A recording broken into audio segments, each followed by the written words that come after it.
We're in a month called Art and Soul at First Universalist. Fine artists are coming in concert and conversation to be with us, to talk art and spirituality and music and building and all that we can glean wisdom from.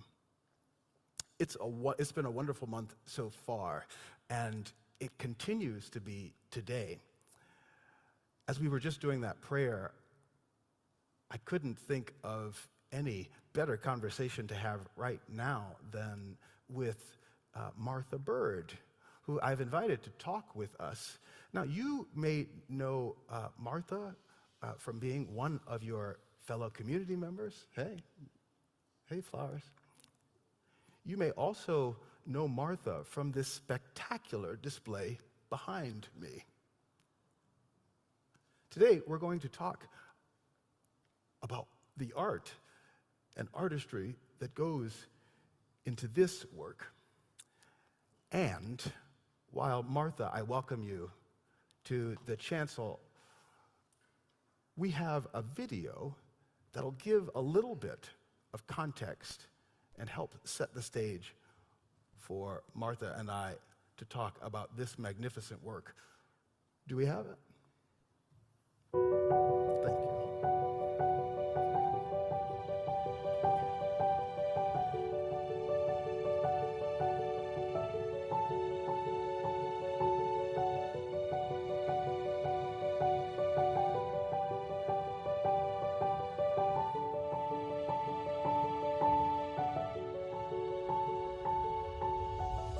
How do you decide what to create?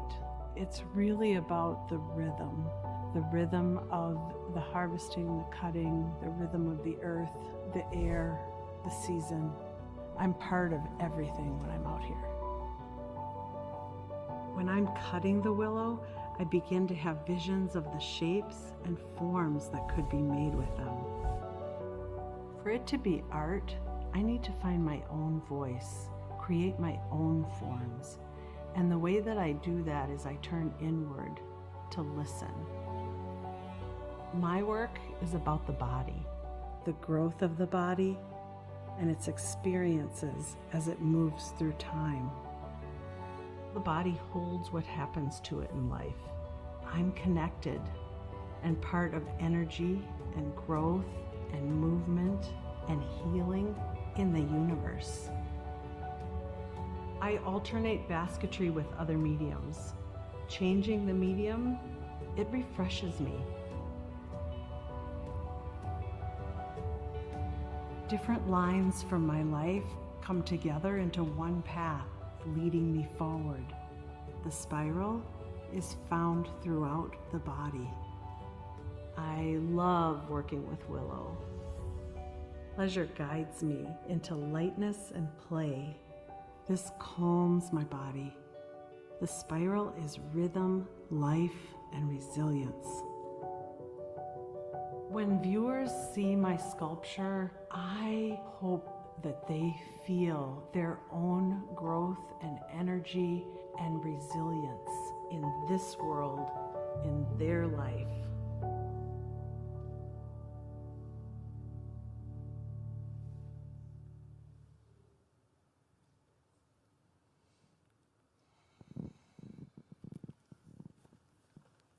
Martha, I just want to start with some gratitude. So many times I've walked into this sanctuary empty Wednesday, Thursday morning, and been able to meditate so deeply on the circles and the spiral that you create here. The beauty that you've brought to the sanctuary is wordless, let me say. So that's just a personal thanks. We got to hang out a little bit and talk about what these magnificent things are. And I found it really enlightening. So can we start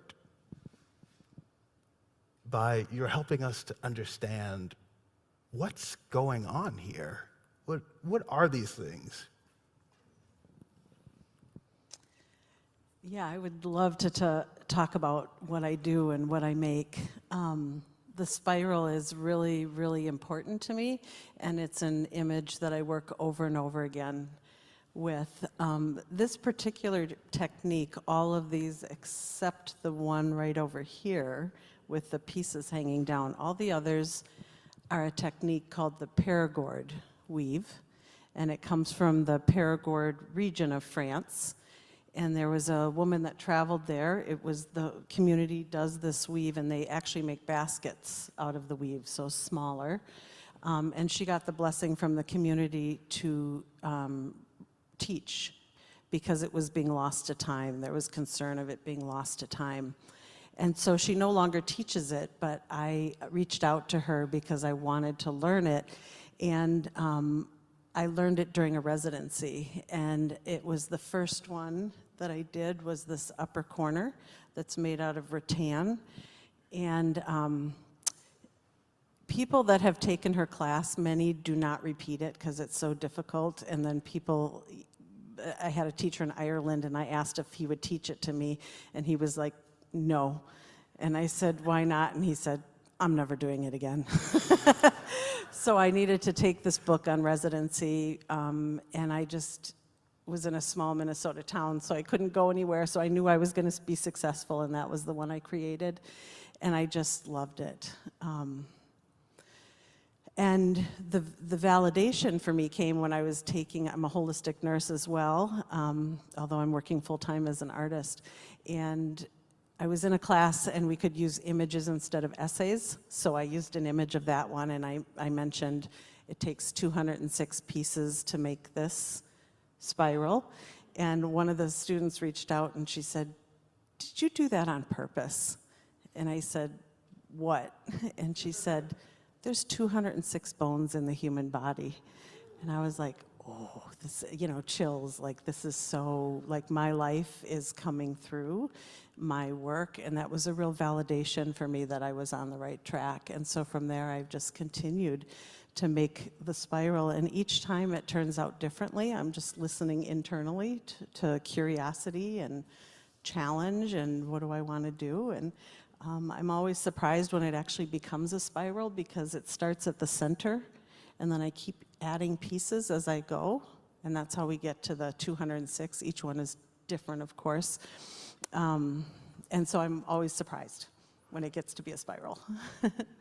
I know the spiral is deeply spiritually meaningful for you. Can you talk more about that?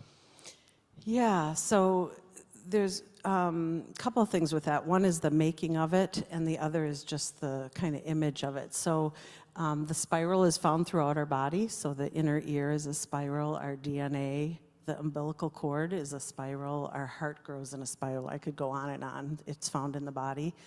And then it's also found in nature. I'm sure many of you think of the tidal waves, the horns of the ram, the snail shell, and those examples go on and on. The inside of a sunflower. I'm just noticing you're wearing spirals. Yeah. I'm just noticing. Yeah, it's cool. And then it goes out to the universe, and we have the nebulas and the galaxy. And so for me, what that does is help connect me, like me personally, to the universe, to nature. Like there is a place for me here. And that's really, really an important message for me. I've struggled with mental illness and depression and post-traumatic stress disorder. And so to have a really strong hook to stay in the world is really important for me. And that's what this, both material and what I make, does for me. Mm-hmm. And then the actual making of it is because I'm adding and adding and adding as it's turning around, and I don't know where it's going to go, and I don't know what it's going to look like. It actually, the experience I have of is it feels like I'm bringing all the parts of my life together into the present. I'm taking all the past into the present and then leading this path forward into the future. Mm-hmm. Mm-hmm. You're reminding me, one time I sat in the pews and sang Wo Ya Ya to these. We are going Heaven knows where we are going, but we know we will, and we will get there. Heaven knows how we will get there. Because it so reminded me of that, how you described the journey of faith, essentially, that it is to start with a project like this, not knowing exactly what shape it's going to take. How much of this is, can you describe the process? Yeah, so I start with 4 pieces of willow, and I bend 2 of them across the other, so it looks like a Red Cross image. I start that, and then I just start adding in and weaving and adding in and weaving until I get 9 across. And then I have to take, I think it's another 18, then I start just putting it in wherever I can. It takes a lot of muscle to try to squeeze it in there, and then I start turning it around into a circle. And it's kind of like the game Twister, if anybody remembers that, where your body contorts so you can get wherever it goes.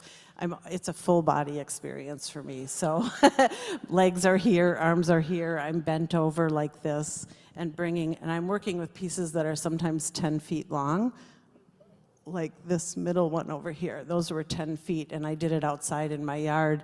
And so the bushes were holding up part of it, as I would take this 10 feet thing and swing it over my head and bring it over here. So it's quite a dramatic, quite dramatic. You don't want to be close to me at that point, because you might get whipped.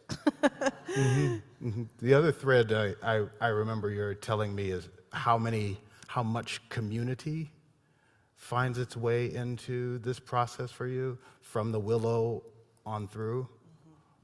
Yeah, community is a really important aspect for me. I did a presentation down in the Red Wing area and was talking about working with willow, and someone from the community came up afterwards and they said, you know, we have a basketry willow garden here that people have planted and tended, and nobody's using it right now. Would you like it? And I said, oh yeah. It takes 5 years to establish a willow garden, to make it so you get those nice long straight shoots. So we're not talking about a willow tree. We're talking about just, planting it and it starts to grow straight up, and then it gets harvested every year. And so I go down, I harvest it in the winter, and it's a community process. So there's community volunteers that come forward every winter to help me. I could no longer do it all myself.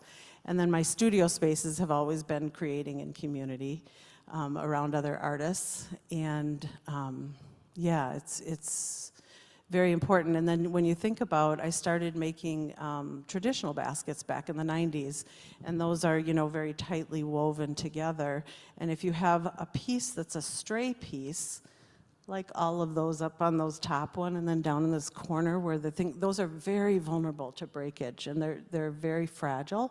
But it's when they're woven together that brings the strength, and that makes me think of community too. Like, as a single, being, there's vulnerabilities there, but when you join together in community, there builds strength. Mm-hmm.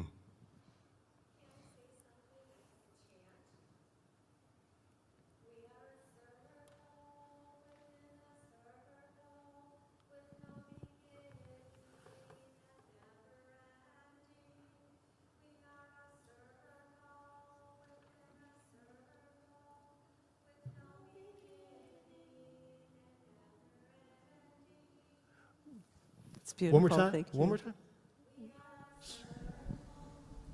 In a circle with no beginning and never ending. A circle within a circle, no beginning and never ending. Well said. Thank you, Jenny. All of these have names. They do. Could you share the names? I'd be happy to if I remember them all. Okay, so this one up here in the corner is called Nebula.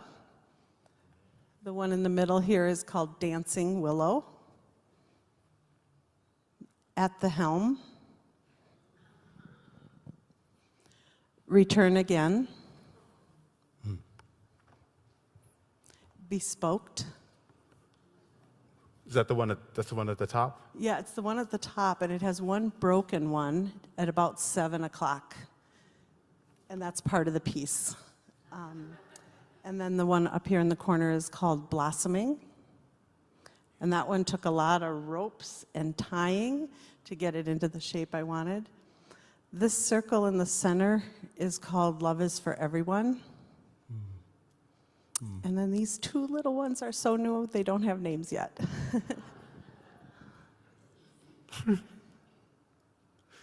And the exhibit as a collection also has a name.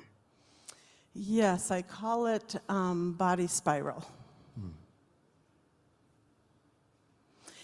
And I will add this one, another aspect of community. So Dancing Willow, I was part of a exhibition where I was paired with another artist, and she was a dancer. So the two of us had to come up with a piece together. And so what I did was I wove that, and she watched me, and then she created a dance based on that piece that's been performed a couple times. It's really beautiful. Let me ask you, these are baskets. What do they hold? So I think of them as sculptures, but I do say sculptural basketry because the basket part of it is very important to me. And to me, they hold, I do a lot with negative space. So, you know, like I talked about before, you know, I made tight, functional, beautiful baskets for many years. And then when I wanted to become a fine artist, I thought I need to find my own voice.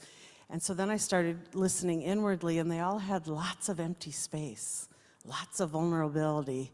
So I feel like they hold experiences, potential vulnerabilities, my experiences. So I know where I was at. It's almost like my own memoir, because I know where I was at when I was making each one, and that's part of the title. And so it holds that for me.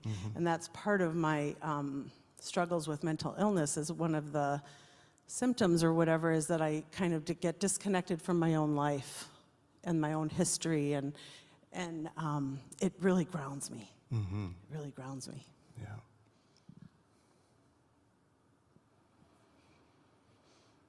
May I ask one more question? Oh, yes. Okay. I don't think, at least before we talked, I didn't know anything about the history, the deep history of basketry in human existence. But it goes far back, and your influences are from all over the world. And I wonder if you could tell us a little bit about like where your influences are coming from, and where we might find something that looks like this, and where the things are nowhere but in Martha Bird's hands. Yeah, so basketry goes back to the beginning of time, all continents, all cultures. You think about the first people looking at trees and nests, creating shelter, clothing, things like that. So all of these, except this one, is that Périgord, the Périgord part of France. So if you Google Périgord or Périgord, France, it's a region, you'll start seeing some of those images come forward. Baskets about like this. So that's very specific to my current work, and part of that is because I really like challenge.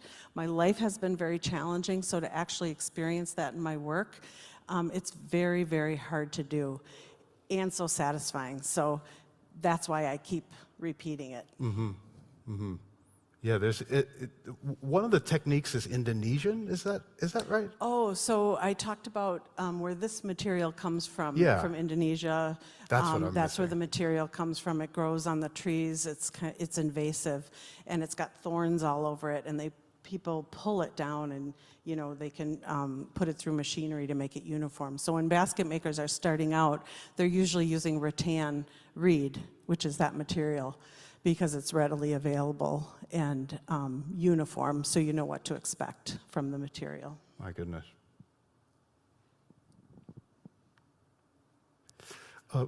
I don't think I have any other questions other than, can it stay? I love these so much, and there's so much complexity in them, and the fact that you've offered these to us for our meditation and for our spiritual journey for these months, it means a great deal to me as a part of the community, and I feel like I'm not alone.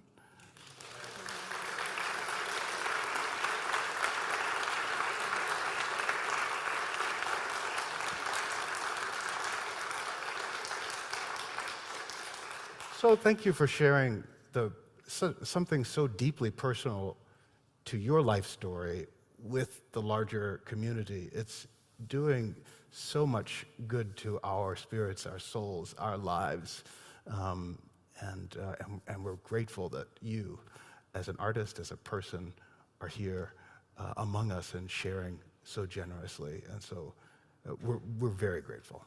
Thank you.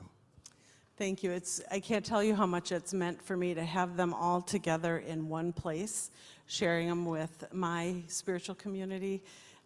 It's been really just very grounding for me to come into the service every week, and just as people are talking, my eye kind of travels from one to the other, and like, wow.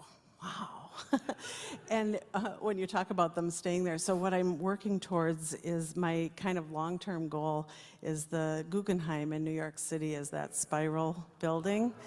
And I visited a number of times, and my goal is to have mine in the rotunda, to have all my spirals.